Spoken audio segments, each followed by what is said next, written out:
Gracias al neoliberalismo impuesto en nuestro país desde hace 35 años, las mujeres en México han estado supeditadas al yugo de un sistema patriarcal que las llevó por décadas a la segregación laboral, a la discriminación salarial, al subempleo, a la informalidad y a una serie de violaciones de sus derechos.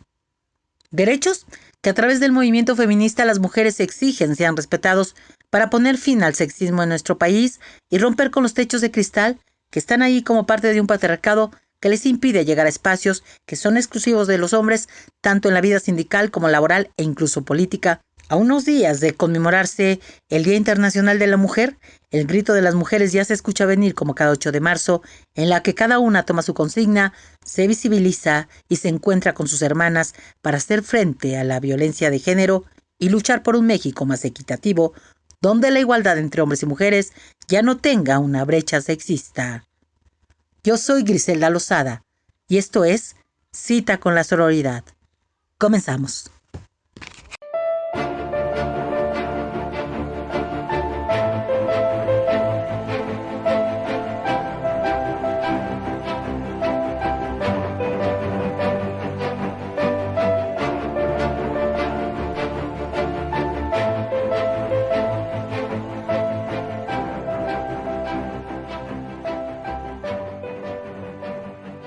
Hace unas semanas, el presidente de la República, Andrés Manuel López Obrador, fue rotundamente criticado por algunas académicas, legisladoras, medios de comunicación, incluso las redes sociales y por sus propios opositores, luego de señalar que la cifra de feminicidios y la violencia contra las mujeres aumentó en nuestro país gracias al neoliberalismo. Es por ello que en Cita con la Sororidad nos hemos dado a la tarea precisamente de hablar de este tema con dos de las autoras de este libro llamado Mujer y Neoliberalismo, el sexismo en México.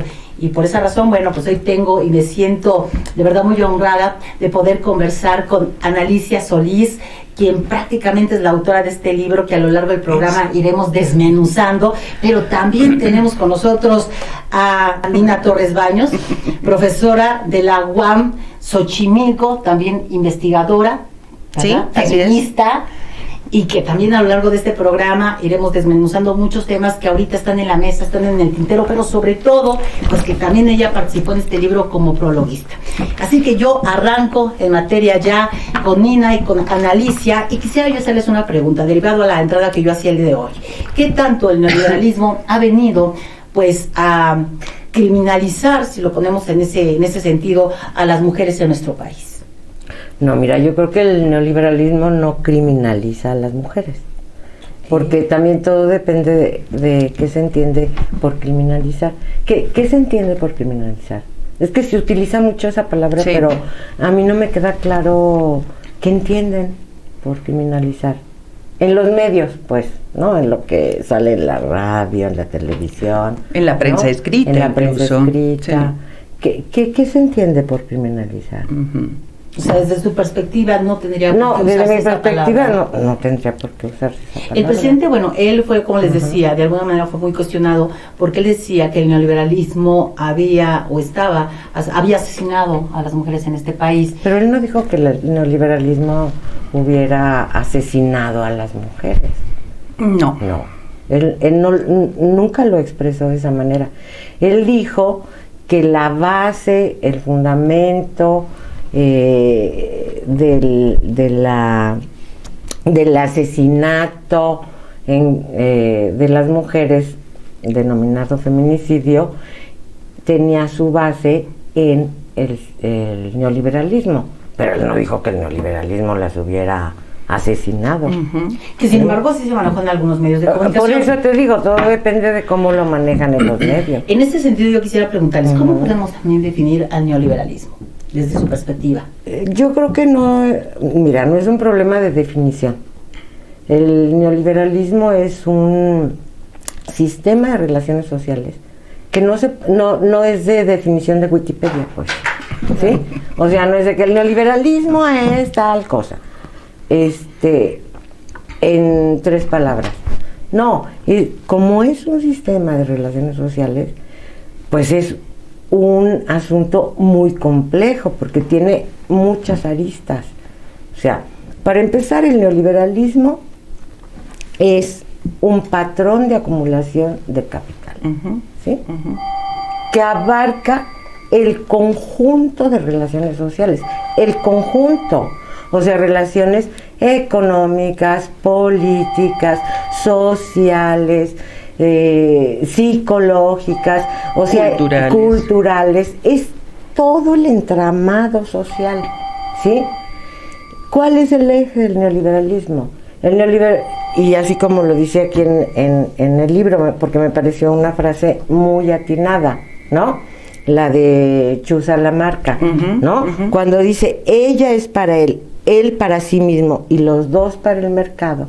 O sea, sintetiza el núcleo del neoliberalismo, que privilegia el mercado por sobre el Estado, ¿sí?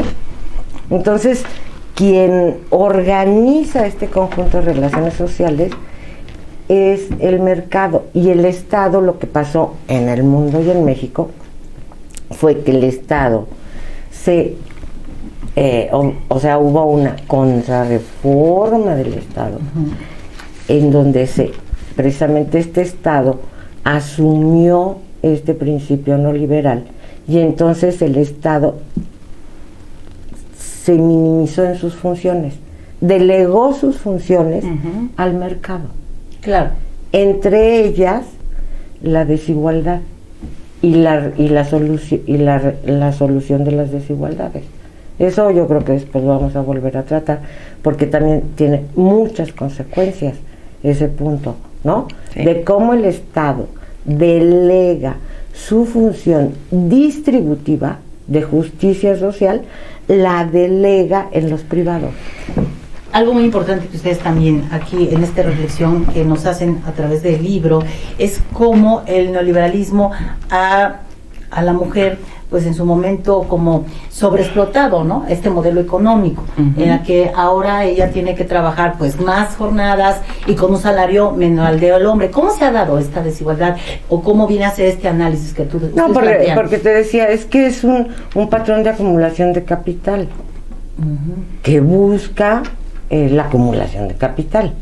O sea, el capitalismo no busca para nada el beneficio social, ni la igualdad, ni de hombres ni de mujeres, ¿no? Entonces, lo que sucedió fue que a partir de este patrón de capital se explotó a la mujer más profundamente, o sea, más profunda de lo que ya se venía explotando. No es que antes no pasara esto, ¿sí? Para nada, sino más profundamente. No fue para nada revolucionario, aunque muchos lo llegaron a pensar así. O sea, es más, hubo hasta declaraciones de que el capitalismo ya había terminado, que vivíamos en la época post-capitalista, ¿no? O sea, cuando tenemos un capitalismo más arraigado. No es cierto, todo eso no es cierto. O sea, es un patrón de acumulación de capital diferente al anterior, ¿sí? Pero con este patrón de capital lo que sucedió fue que se explotó de manera mucho más profunda tanto la participación de la mujer en el mercado, como la participación de la mujer en la reproducción, ¿sí? O sea, digamos que se explotó plenamente el trabajo de las mujeres, doméstico y mercantil. Es decir, lo que señalaban ustedes, más horas de trabajo, menos beneficios sociales, y algo que se menciona también en el libro como otra de las características, que no se les permite a las mujeres subir más allá. Los famosos techos de cristal, que nada más llegas hasta ahí y no puedes seguir. No, pero ese es solo un aspecto nada más. ¿Cuáles serían otros aspectos que ustedes, y que también lo mencionan en el libro, pero que me gustaría hoy que se lo comentaran a la gente? Pues que nada. Dices, ¿por dónde empiezo? Sí, la verdad es que es un tema complejo, pero al mismo tiempo cada vez más necesario para todas y para todos, de avanzar en la comprensión de su complejidad. Licha plantea, la doctora Solís de Alba plantea en este texto, que es el más reciente, quisiera hacer este paréntesis, ¿no? Es el más reciente de sus libros, no es el único, ni será el último, desde luego, porque bueno, ha trabajado también, por ejemplo, un libro anterior fue sobre las contrarreformas a la Ley Federal del Trabajo, que es un texto clave para entender quizá el meollo, no solo jurídico, sino también en materia de política de Estado sobre el mundo del trabajo, en política laboral, en el proceso de la neoliberalización en México. Una vez que, a su vez, ella en otro trabajo hizo también un análisis que se retoma en el libro que hoy comentamos sobre las características que implicó esta destrucción o neoliberalización del Estado en el mundo, pero en el caso mexicano en particular, al abandonar por la vía de la imposición del neoliberalismo, las características de lo que en algún momento llamamos estado de bienestar, estado benefactor, que se hacía cargo, ¿no? Se hacía cargo de la política distributiva, entre otras cosas, y regulaba la actividad económica. Es decir, regulaba la participación del mundo del trabajo y del mundo del capital, velando, en términos constitucionales, tutelando, protegiendo los derechos del mundo del trabajo, es decir, trabajadoras y trabajadores. En el minuto en el que se aprecia esta contrarreforma del Estado, como señalaba Licha hace un momento, vemos que este Estado de carácter benefactor o de bienestar social cambia radicalmente su tamaño, sus objetivos, sus funciones, hacia esto que se ha denominado, y que Ana-Licia lo define con mucha claridad, el estado mínimo evaluador. Un estado mínimo que evalúa su intervención en función de los conflictos que se dan entre particulares, es decir, en el mercado. Y que ha intervenido claramente, en el caso mexicano es, creo yo, muy claro, ha intervenido muy claramente en, digamos, la protección de los intereses ya no del mundo del trabajo, sino fundamentalmente de los intereses del mundo del capital. Sobre todo con esta reforma que veíamos en el sexenio de Enrique Peña Nieto. En todos, es que el neoliberalismo no data de hace 6 años. El neoliberalismo, como este cambio en el patrón de acumulación de capital, ojo, cambio en el patrón de acumulación de capital, pero seguimos hablando de capitalismo, no estamos hablando de otra cosa, ¿no? Seguimos hablando de capitalismo con un nuevo patrón de acumulación.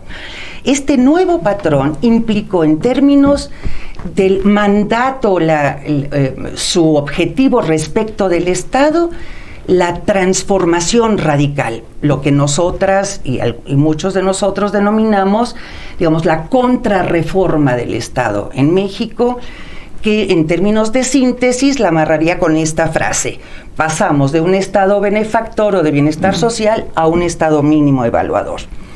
Como parte de este proceso de transformación, de neoliberalización del Estado, también fue necesario neoliberalizar la legislación laboral. Por eso recomiendo ampliamente la consulta, el estudio del texto sobre la contrarreforma neoliberal de la legislación laboral en México.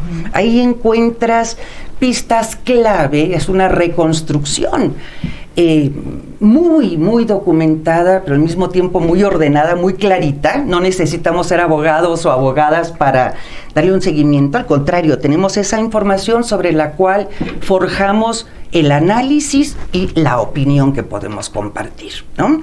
Bueno, entonces, la reforma o la contrarreforma a la Ley Federal del Trabajo fue clave. En ella ha descansado, a lo largo de estos años, decía yo, el neoliberalismo no empieza con Enrique Peña Nieto. Sí, más de 35 años. Pues tenemos desde Miguel de la Madrid Hurtado, digamos, que empieza este proceso de transformación de las bases estructurales, de las bases integrales, para saltar a este nuevo patrón de acumulación de capital que hemos denominado neoliberalismo. Los neoliberales no definen su política y su visión como neoliberal. Ellos la han calificado como programas de ajuste estructural o políticas de ajuste estructural. El concepto neoliberalismo ha sido acuñado por las críticas, el pensamiento crítico de procedencia fundamentalmente marxista respecto del contenido de este patrón de acumulación y lo que ello implica. ¿Por qué? Porque descansa en la primacía del mercado, como comentaba Alicia hace rato. Mira, con relación a lo que preguntabas hace ratito, decimos neoliberal porque es liberalismo, pero con el prefijo neo. O nuevo. sea, que te lo hacen aparecer como nuevo algo que ya es viejo. Claro. ¿Sí? Si me lo permites. Y el eje es justamente la liberalización. ¿Qué quiere decir eso? La liberalización quiere decir que el Estado, precisamente, abandona porque la tenía, abandona su injerencia, ¿no? En su regulación de las relaciones sociales, ¿sí? Y las deja en manos de los privados. A esto responde todas las privatizaciones. Claro. Todas. Todas. Si me lo permiten, ¿sí? vamos a una primera pausa que ya me están marcando. Y al regresar, quisiera que entramos ya en materia también sobre cómo se ha dado este sexismo laboral en nuestro país. ¿Les parece muy bien? Ajá. Y ustedes, amigos, no se vayan. Regresamos después de esta breve pausa y este es su programa Cita con la Sororidad.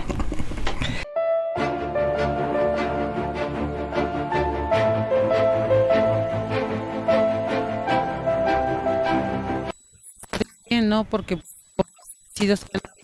y sobre todo por las violaciones de las niñas, ¿no? Más que nada. Yo digo que está bien, ¿no? Pues nos tenemos que dar a que sí valemos como mujeres, sí valemos mucho.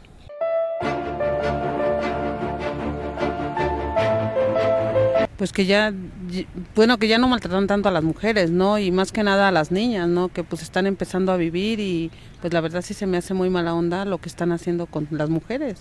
Pues yo digo que es bonito, ¿no? Pero no también andar alborotando a las demás gentes ni andar haciendo muchos relajos, ¿no? Porque si queremos algo bien para nosotros, yo digo que ahora sí que no hagamos violencia ni nada de eso, me imagino yo.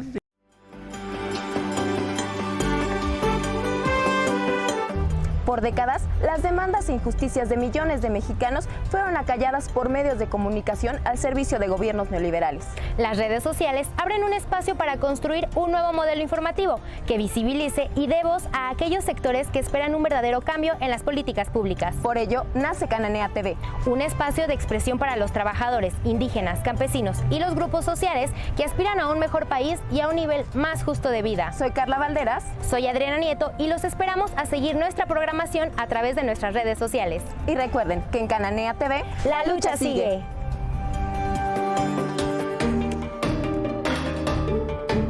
Regresamos a su programa Cita con la Sororidad. Hoy me encuentro platicando con Alicia Solís de Alba, autora del libro Mujer y Neoliberalismo, el sexismo en México, y también está conmigo en esta mesa el día de hoy Mina Torres Baños, profesora de la UAM Xochimilco.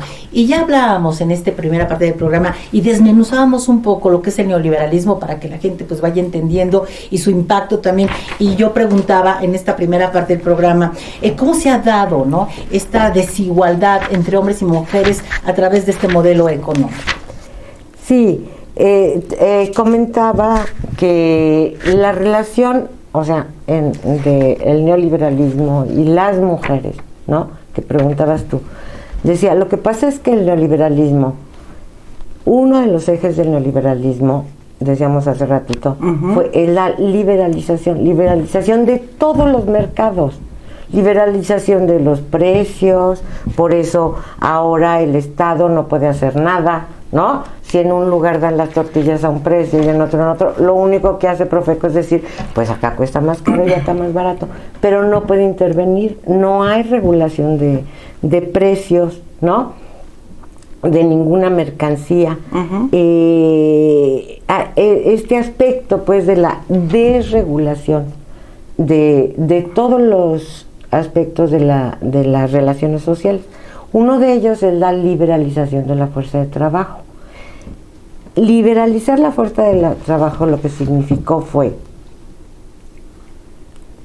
que se fomentó la incorporación masiva de las mujeres al mercado de trabajo para que compensaran los bajos salarios. Porque uno de los aspectos también del neoliberalismo fue el control salarial. Por ejemplo, el neoliberalismo convirtió en salario mínimo, constitucionalmente el salario mínimo debería de alcanzarle a una persona, independientemente de su sexo, mujer, claro, para mantenerse. Y ya no alcanzaba, porque introdujeron los topes salariales, ¿no? Entonces hubo desempleo, ninguna familia podía vivir con un salario mínimo, ¿no? Lo que obligó a muchas mujeres a salir a trabajar. Lo que obligó a muchas mujeres a incorporarse masivamente al mercado de trabajo.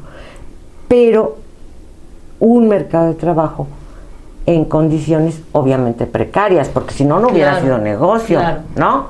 Entonces, una sobreexplotación. De ahí se deriva, ¿no?, la segmentación en los empleos, se incorporan las mujeres a los empleos con salarios más bajos, ¿no?, jornadas parciales, sin seguridad social, con trabajos temporales, jornadas de tiempo parcial, sin contrato. Todo esto fue en condiciones cada vez más precarias. Cada vez más precarias. Entonces, de esa manera es como impacta a las mujeres el neoliberalismo. No solo a las asalariadas, sino que precisamente fomenta el autoempleo. Lo sigue fomentando el autoempleo, ¿sí? El empléate a ti mismo, había esa consigna, ¿no? No pidas trabajo, empléate a ti mismo, sí, pero si me empleo a mí mismo, no tengo seguridad social, no tengo derechos laborales, no tengo vacaciones, no tengo derecho a una pensión. No tengo un espacio de trabajo, no tengo compañeros, no puedo organizarme, no puedo formar sindicatos, no puedo demandar mis derechos. Es bien importante, porque efectivamente... Por eso, de ahí se deriva la desindicalización. Claro. O sea, todo está conectado. O sea, todos estos aspectos están entrelazados. Y que ahora, como tú lo tocas muy bien, y tú también como especialista en temas sindicales, ¿no? A las mujeres ahí también es otro asunto, que no se les permite mucho poder acceder a estos espacios. Siempre vemos a líderes al frente de los sindicatos, un patriarcado, que bueno, aunque hoy existe una ley que también les da ese derecho a poder tener ese acceso, pero pues seguimos viendo que los sindicatos es como para hacer otro programa de lo que se vive también al interior. No, pero el derecho siempre lo tuvimos. O sea, desde la Revolución Mexicana, sí, tuvimos ese derecho. Otra cosa es que no se pudiera ejercer, o que hubiera, no que no se pudiera ejercer, que no hubiera una fueran muchos obstáculos para también por el esquema de corporativismo, ¿no? Por el corporativismo sindical y por el sexismo, pues, en las relaciones laborales en su conjunto y en las relaciones interpersonales. Que ahorita, hablando de corporativismo, en el libro también ustedes hablan de este feminismo que se está corporativizando. Ese ya sería otro tema, pero te digo, bueno, mira, vamos a tocar más adelante, pero que me parece bien importante. Sí, pero digamos, se topa, bueno, todavía te topas, ¿no?, con estas relaciones sexistas en el mundo del trabajo, en el mundo de la política, en los espacios públicos. O sea, existe precisamente esta desvalorización de las mujeres, ¿no? ¿Por qué? Porque seguimos viviendo en un sistema capitalista patriarcal. Que está basado en la división sexual del trabajo. Así es. Entonces, mientras eso no desaparezca, se van a seguir dando todo esto, ¿no? El hecho de las cuotas no resuelve el problema. Esto que tú dices, no es que ahora ya tienen derechos siempre lo hemos tenido, pero el hecho de que por designación de cuota ocupes un cargo no te legitima. Claro. ¿No? Claro. No, y ni desaparece para nada, porque no desaparece esta división sexual del trabajo. Es decir, vinculada. para poder ir entendiendo un poquito, sobre todo para el auditorio, cuando te refieres a esta división del trabajo, es que ya no exista el hecho de que sea hombre y mujer, sino que sean todos, se tomen como iguales. No, ¿Cómo te refieres? Hombres y mujeres siempre vamos a existir, porque es un dato biológico. Claro, ¿o a qué te refieres con esta parte que nos señalas ahora? No, que en función de tu sexo,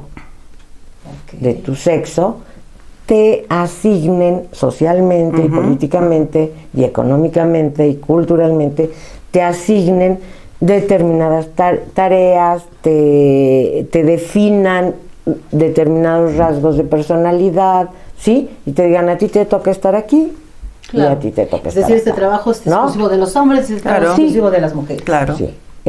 Pero es división sexual del trabajo basada en el sexo, pero patriarcal. ¿Patriarcal en qué sentido? Bueno, porque lo de menos sería que dijeras, bueno, siempre nos repartimos el trabajo. Primero, que no fuera en función del sexo, primero, ¿no? Que podría ser en función, o debería ser en función de los conocimientos, de los conocimientos, de las habilidades, ¿no? De las personas. Y de los talentos o los gustos, ¿no? Del trabajo por realizar. De su sexo biológico, ¿no? Pero no se queda ahí, sino que además esta división sexual que establece que lo femenino, todo lo femenino es inferior y está supeditado a lo masculino, y se define en función de lo masculino y en la negación de lo masculino, ¿sí? O sea, la mujer no es esto, no es lo otro, no es aquello, o sea, no eres, no tienes tal o cual rasgo masculino.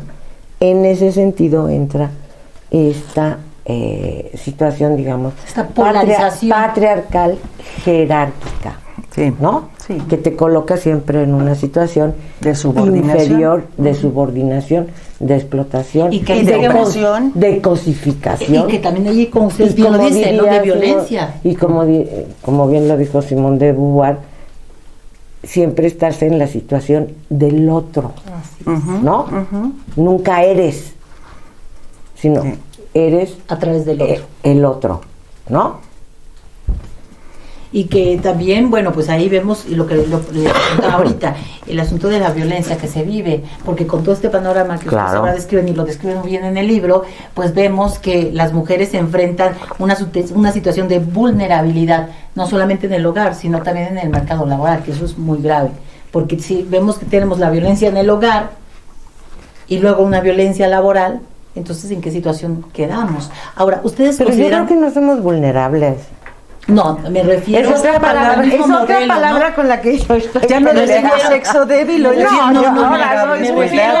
el modelo neoliberal. Pero porque efectivamente no estoy diciendo que seamos ni débiles ni vulnerables, no, porque no lo estoy comentando así, sino el cómo el mismo modelo neoliberal ha hecho parecer esta situación. Te coloca, es parte de lo que comentaba Licha recién, es decir, la división sexual del trabajo patriarcal es sexista en virtud de que en función de tu sexo, mujer, entonces estás colocada por debajo de el varón, ¿no? O de la construcción social y cultural masculina. ¿Sí? Por eso es patriarcal y es sexista en ese profundo sentido. De ahí hablar de que somos vulnerables, porque es también una voz, una palabra que se repite constantemente, y no solo es en términos personales de no sentirte vulnerable, sino en términos del significado que esto puede significar o que puede representar. Creo que no es adecuado, es digamos, la voz neoliberal de lo que antes fue, comentaba recién, el sexo débil. No, creo que entender el carácter sexista, el carácter de la sobreexplotación de las mujeres, la cosificación y la mercantilización que los cuerpos femeninos han sufrido, digamos, claramente a lo largo del neoliberalismo, aunque no exclusivamente, pero claramente a través del o a partir del neoliberalismo, que ha mercantilizado todo, incluyendo desde luego nuestros cuerpos, claro, ¿no? Y donde ahí el hombre se siente dueño del cuerpo de la mujer.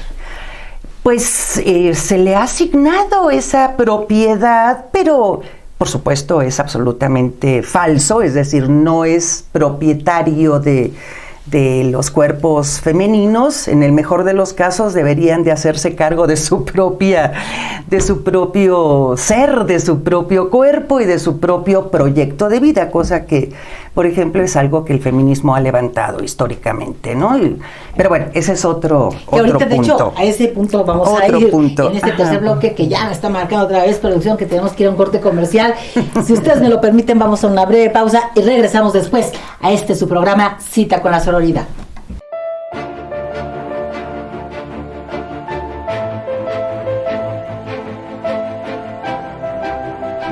Pues sé que es un movimiento internacional.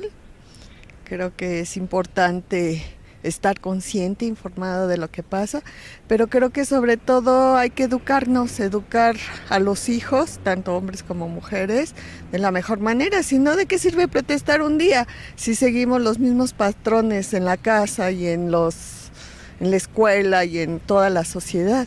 Tiene que ser un cambio real, no solamente de un partido político o de otro. Tiene que ser la mente de la gente que quiera cambiar, las mujeres que eduquen bien a sus hijos y a sus hijas, porque si sigue reproduciendo los patrones de machismo, tanto en hombres como en mujeres, pues esto no va a cambiar por 1000 marchas que hagan. Es que es algo contraproducente, ¿no? Porque al ya no haber mujeres en la calle, eso pues nos da a entender la mala, desgraciadamente, idea de que la mujer tiene que estar en su casa para que no le pase nada. Mi trabajo me dieron la opción de que si queremos faltar no hay problema, si queremos laborar igual no hay problema. Entonces no, yo no tengo por qué quedarme en mi casa, pues que vean qué va a pasar sin mujeres, porque al final de cuentas, como te digo, es seguir dándole fundamentos a esa ideología machista de que la mujer debe de estar en su casa para que no le pase nada.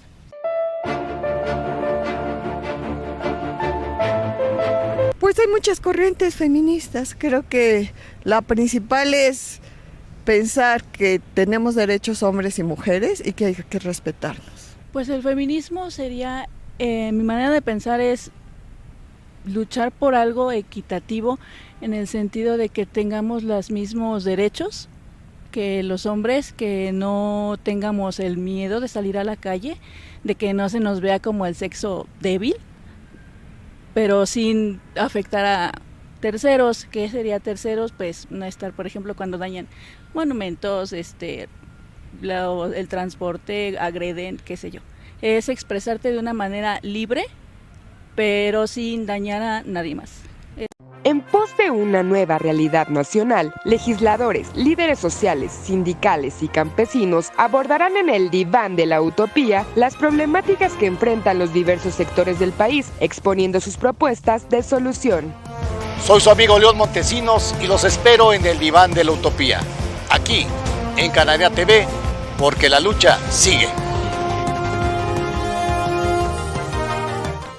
Regresamos a su programa Cita con la Sororidad, y le recuerdo que en nuestras redes sociales, para que usted se ponga en contacto con nosotros y nos deje sus comentarios, ya que para nosotros es muy importante que pues nos exprese su opinión, y como a lo largo del programa ha estado observando, hemos hecho pues algunos sondeos porque para nosotros es muy importante la voz de las mujeres, y pues ha escuchado algunas de las opiniones de las mujeres que hemos entrevistado, donde señalan para ellas que es el feminismo, y también acerca de este paro que es convocado el próximo lunes, y también de la marcha que se llevará a cabo este domingo 8 de marzo en varios puntos del país, pero sobre todo aquí en la Ciudad de México, que también iremos platicando a lo largo del programa con Alicia y con Nina Torres, con las que hoy estoy platicando acerca de este tema denominado Mujer y Neoliberalismo, el sexismo en México, que está plasmado en un libro que, bueno, ya también en unos momentos más nos dirán dónde lo podemos conseguir y otros puntos que tocaremos del libro, pero ahorita también me gustaría desmenuzar.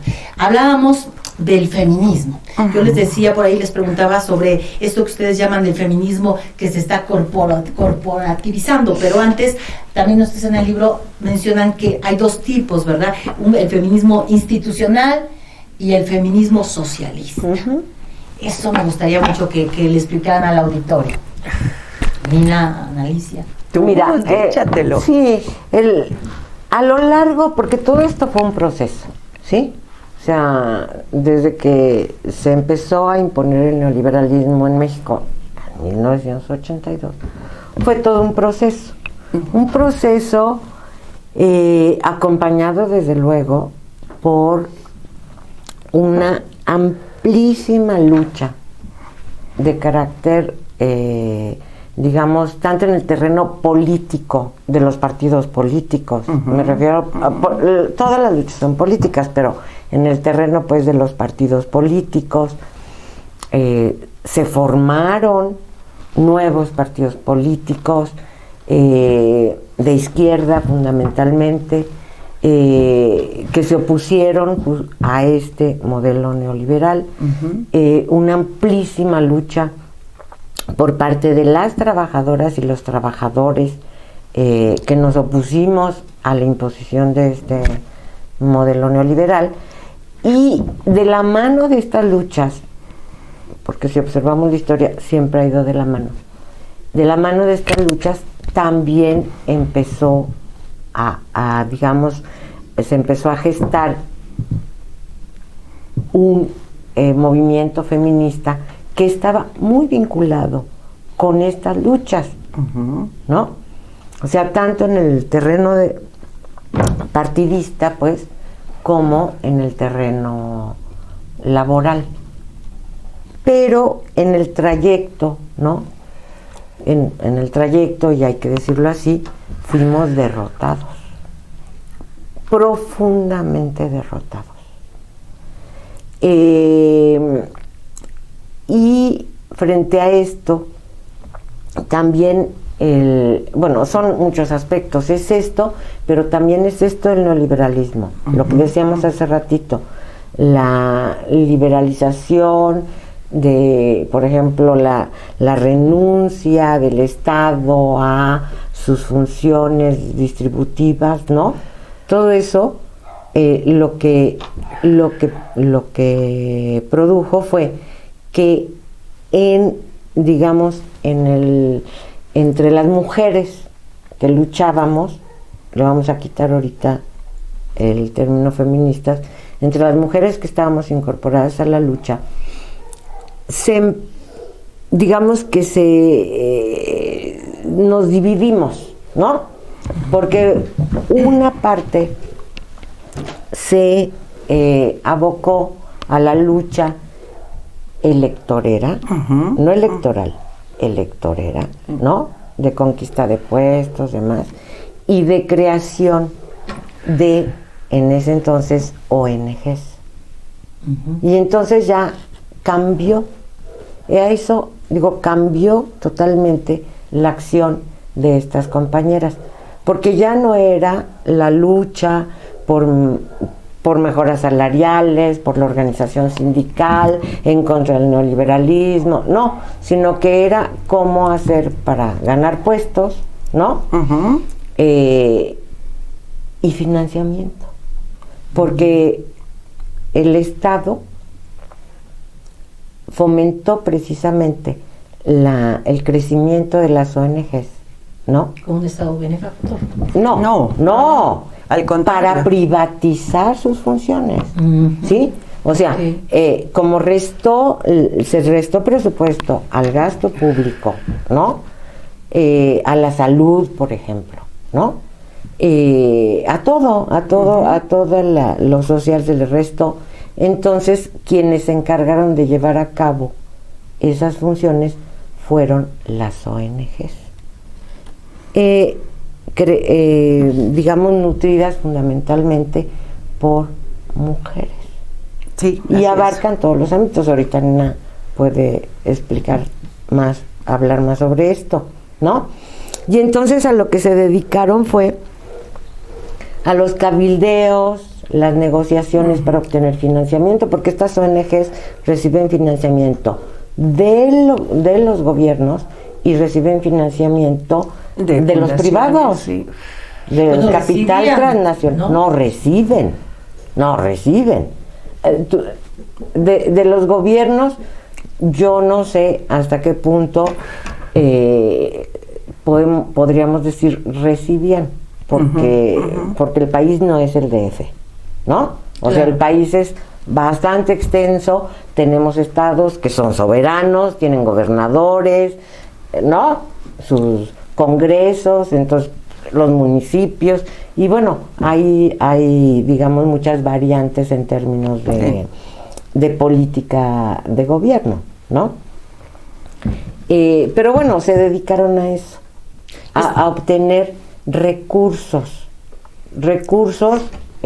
para seguir llevando a cabo sus y trabajos. Es ahí donde hablamos entonces, ¿no?, de esta corporativización. Exactamente. Sí. Exactamente. Es esta línea del feminismo, de compañeras del feminismo que se incorporan rápidamente, creo yo, fue un proceso rápido, ¿no?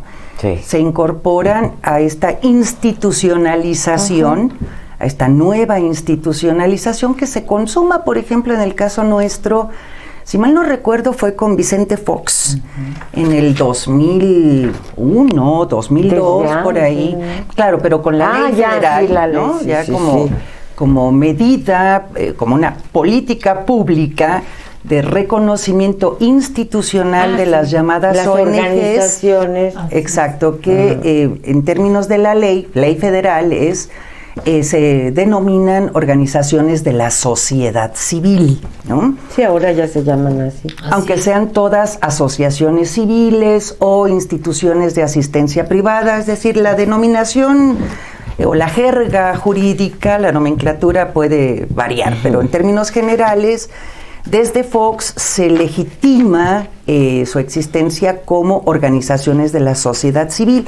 Incluso en aquellos años se desata un debate muy intenso en México sobre si estas constituyen el tercer sector, ¿no? Entre el Estado y el mercado, un tercer sector importante. Finalmente las ONG o las OSC son del ámbito de lo privado, no son del ámbito de lo público, eso debe quedar clarísimo.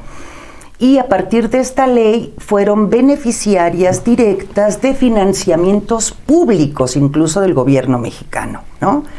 Lo que ha decretado el gobierno de la 4T es, desde el gobierno federal, cancelar este financiamiento público a las organizaciones no gubernamentales. Pero como bien dice Licha, no tenemos... Estatales. Claro, no sabemos qué tan amplia sea ya esta realidad o si caracteriza, por ejemplo, fundamentalmente la gestión del gobierno de la Ciudad de México, no lo sabemos. Desde esta lupa que ustedes ven, ¿qué sería, qué ha pesado más, esta corporativización del feminismo o el feminismo social? No, la lucha que viene empujada. Es que no sé, no sé qué es. Sí, eso, lo mismo. Sí, el feminismo social.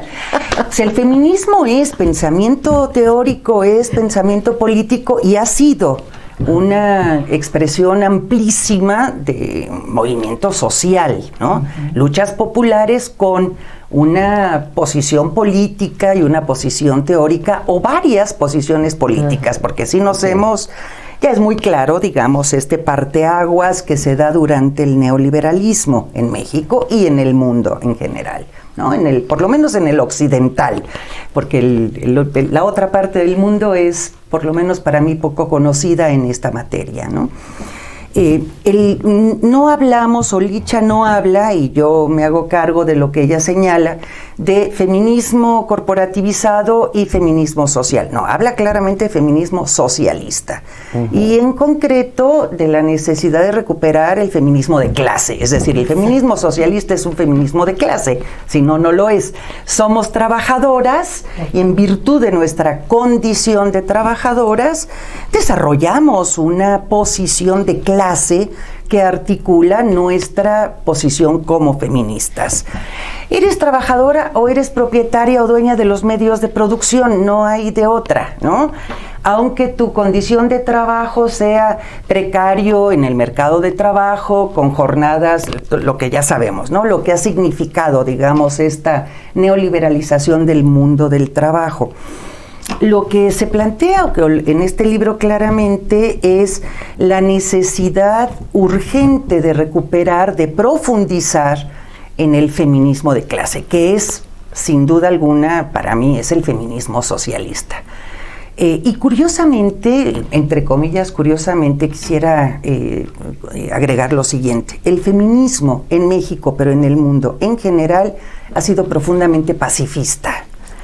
Y este carácter pacifista, quiero subrayarlo, porque hay, ahí sí, montón de elaboraciones teóricas pero y de documentos testimoniales y tal, desde el feminismo, escritos por feministas, que han dado cuenta del carácter profundamente patriarcal y sexista de las guerras, de la violencia expresada en las guerras, las mujeres como botín de guerra en cualquiera de sus expresiones.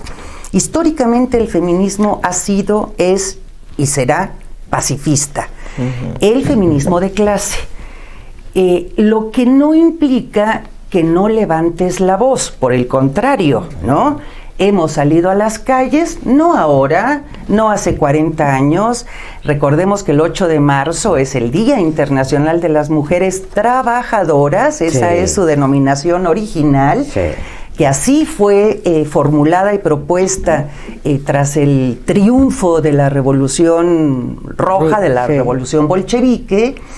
El carácter del Día Internacional de las Mujeres Trabajadoras, con toda una, digamos, una vocación, una voluntad de análisis, pero también de transformación, de sumarse a las luchas, a todas las luchas, porque a las mujeres nos competen todos los temas, no solo y de ninguna manera los temas tradicionalmente femeninos, por favor, rompamos con esta visión patriarcal y sexista.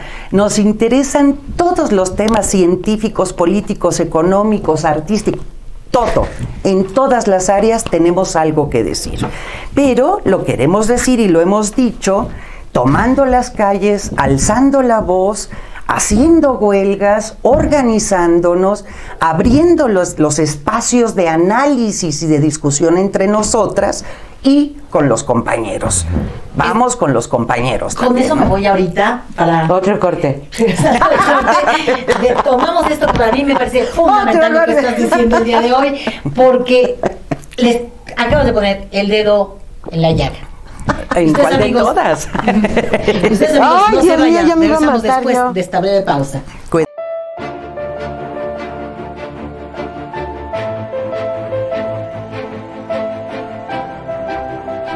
Yo creo que está muy bien, es un llamado a la sociedad porque es importante el llamado el punto al que se refiere el llamado el 9 de marzo, ¿no? El paro a la violencia contra la mujer, las niñas y las mujeres, y los demás detalles que implica el feminismo, ¿no? Bueno, el feminismo es un llamado a la sociedad para el paro a la violencia, a defender los derechos de las niñas y las mujeres, los derechos también laborales que aún restan por defenderse, el pago igualitario por el mismo trabajo que hacen las mujeres y los hombres. El defender a las niñas que en las comunidades indígenas todavía se casan por costumbres que se tienen todavía, que se haga una verdadera investigación, que ya se está haciendo, ¿no? Pero no se ve claro, toda esta violencia contra las niñas, ¿no? En las sociedades en las comunidades marginales donde todavía se llevan a cabo estas costumbres de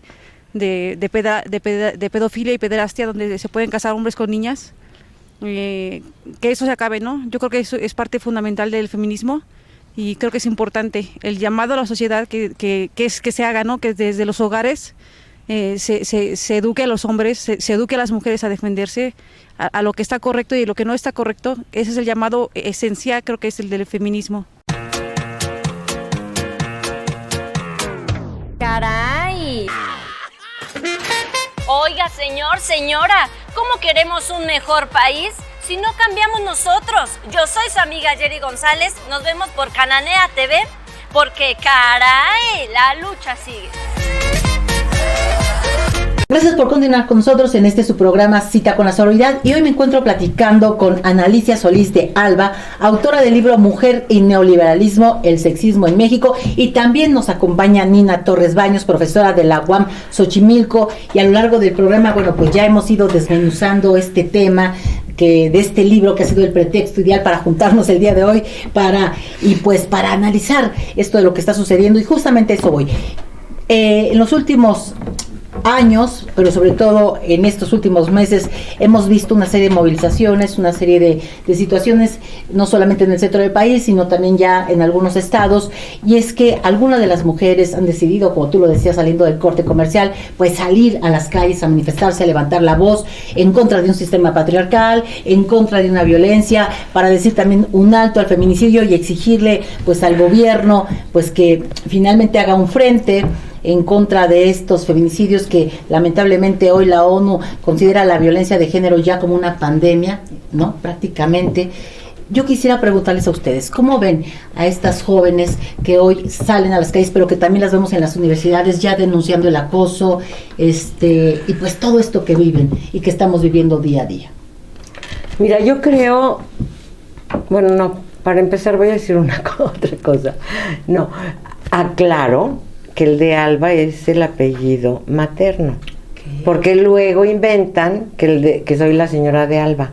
No soy señora de Alba, mi apellido Solís de Alba, pero esto es siempre, tengo que hacer esa aclaración. Bueno, no, en relación a lo que comentabas, es que para mí esto que está pasando es producto, precisamente, o sea, estas manifestaciones que hemos visto, son producto del neoliberalismo y de la política de género, que confundió todo, nos invisibilizó. Las políticas de género surgen en el marco del neoliberalismo y son políticas que no buscan transformar el sistema capitalista. Ni buscan tampoco anular la división sexual del trabajo. O sea, porque el género establece justo esta división, las políticas de género, que además le falta el apellido, deberían decir de género sexual, sexista, patriarcal, ¿sí? Pero no lo dicen, ¿no? Es de género en general. Y todas estas políticas que además están tratadas en el libro, ¿no? Y que no nos vamos a extender, precisamente han dado lugar a esta confusión, ¿no? Porque, como tú lo dices, responsabilizan al gobierno, al poder ejecutivo, pero si el problema no es el poder ejecutivo, es el modelo. Hay que transformar el modelo. Y yo no he visto ninguna propuesta, ni ninguna consigna que vaya al nodo del asunto. Incluso aquí en el libro ustedes mencionan unas propuestas. Claro, que van extraordinarias al nodo del asunto, ¿no? Porque, ¿qué tenemos que hacer?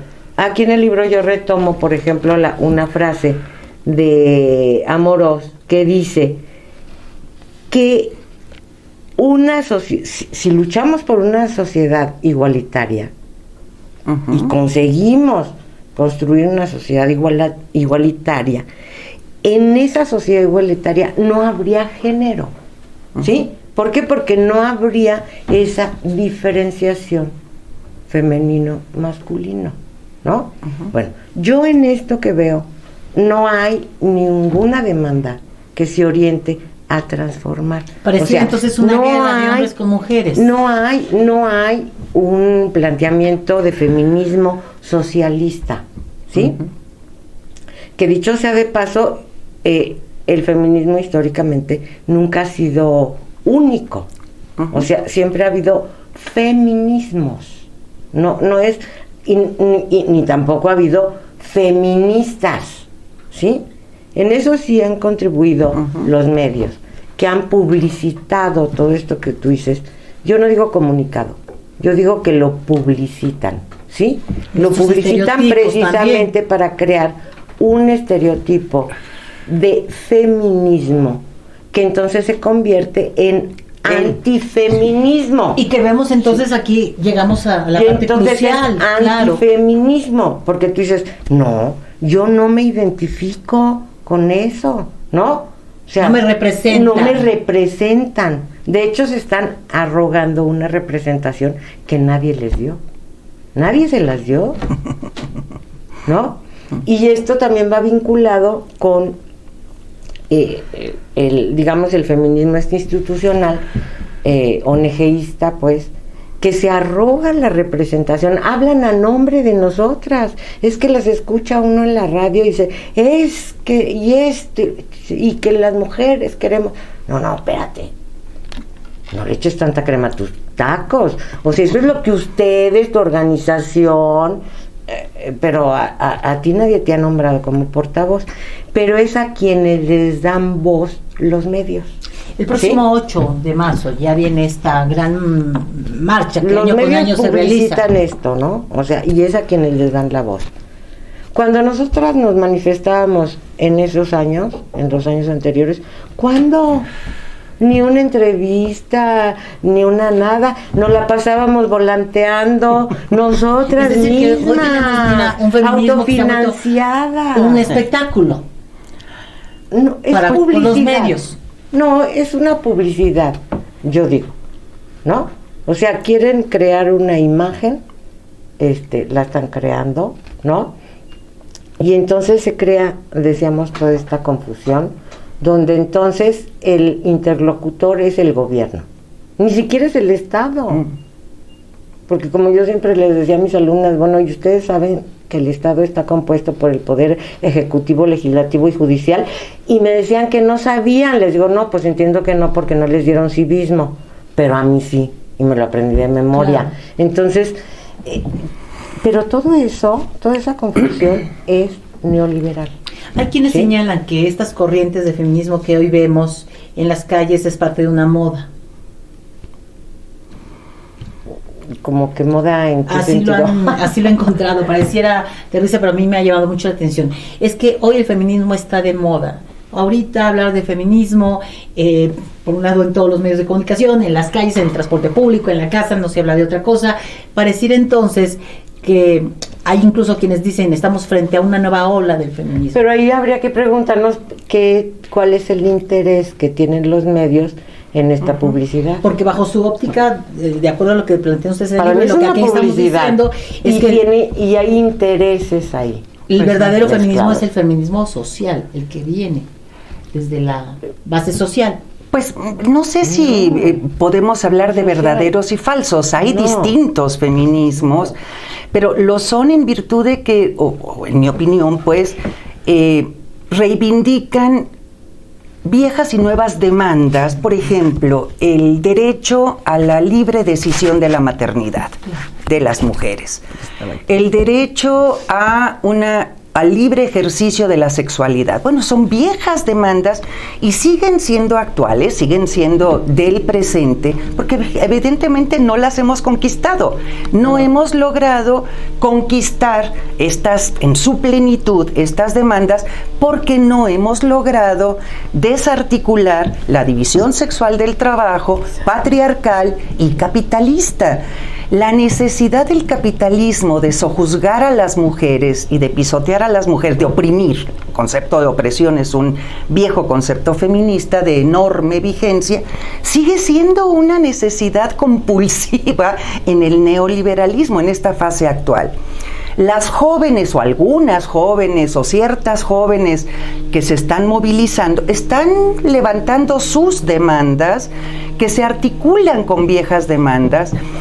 Puedo o no estar de acuerdo con ellas en expresiones de esas demandas, ¿no? Puedo no estar de acuerdo, de hecho lo he expresado, pero son sus demandas, es la nueva generación, hijas del neoliberalismo, como solemos decir en los salones de clase, pero también en las calles, en los mercados, en todas partes, Y esta herencia que están expresando es fundamentalmente la herencia negativa, terrible del neoliberalismo en México, aunque no solamente en México, ¿no?, que ha cosificado y nos ha mercantilizado como mujeres. Claro. Nuestros cuerpos, nuestra maternidad, nuestras decisiones, nuestros derechos están cosificados y se han vuelto mercancía. Creo que ese es un elemento que ha dado pie, base, sustento a esta distorsión publicitaria de los medios que se regocijan en la exhibición de ciertas manifestaciones, y que como tal, pero nunca profundizan, claro, no les interesa acercarse, no les interesa indagar.